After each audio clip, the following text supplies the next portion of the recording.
James Stewart had just finished filming The Man Who Shot Liberty Valance, and he knew that he needed a break.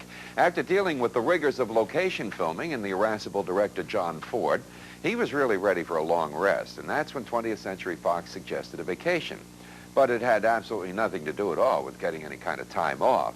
On this vacation, he'd be accompanied by Maureen O'Hara, Fabian, Reginald Gardner, and several young actors. The movie was Mr. Hobbs Takes a Vacation, and it's the kind of holiday you need a week's rest to recover from. Jimmy Stewart had just starred in 3 westerns, playing that kind of slow-talking cowboy that he did so well. And he realized moving to light comedy required a couple of adjustments along the way.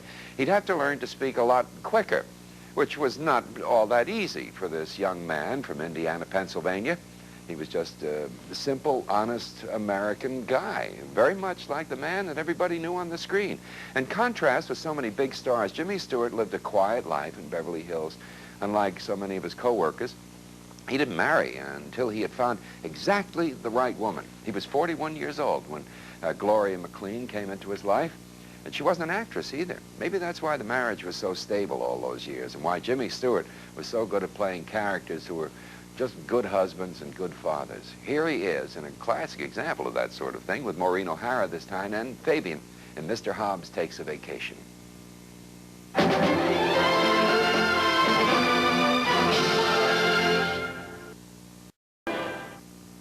Now, while this was clearly Jimmy Stewart's picture, Reginald Gardner was a standout, portraying exactly the sort of character that made him famous. In fact, the reviewer from Variety said Reginald Gardner played Reginald Gardner to perfection. After filming Mr. Hobbs Takes a Vacation, Jimmy Stewart had a vacation himself, quite a long one. Well, he didn't work for over a year, but that wasn't because he was on a purposeful vacation. That was the year of the great Cleopatra fiasco. And after losing almost $40 million, 20th Century Fox just shut down most of its production.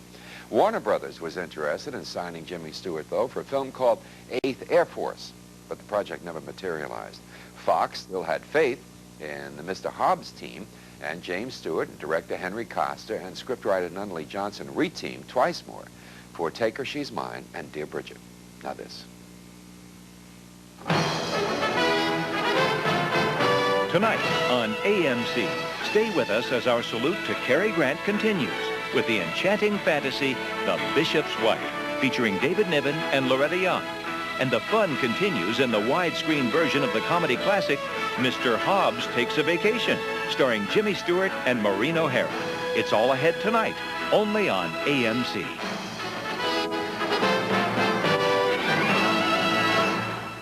Ladies and gentlemen, your attention, please. Gable's in the Great White North.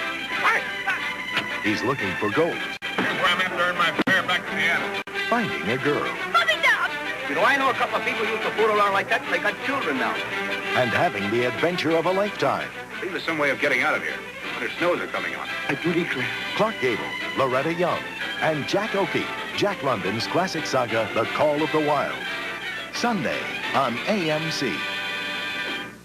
This week on AMC's Superstar Sunday, it's a glamorous double feature with Ava Gardner. Oh, we're so hopelessly in love and we can't make it work. First, Ava falls for a thrill-seeking writer in the romance-turned-tragedy, The Snows of Kilimanjaro. Then, I can't remember. I can't remember anything. Ava's an amnesia victim desperate to recover her past in a tale of romance and intrigue, Singapore. It's an Ava Gardner double feature on AMC's next Superstar Sunday, starting at 3 Eastern, only on AMC.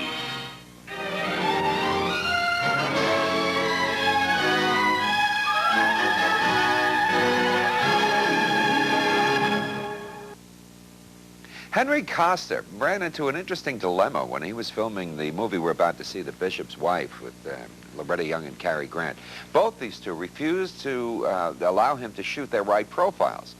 Each felt that the left side was the better one. Well, it's kind of difficult to do any kind of a scene between two people that's supposed to be a close and affectionate scene when they're facing in the same direction.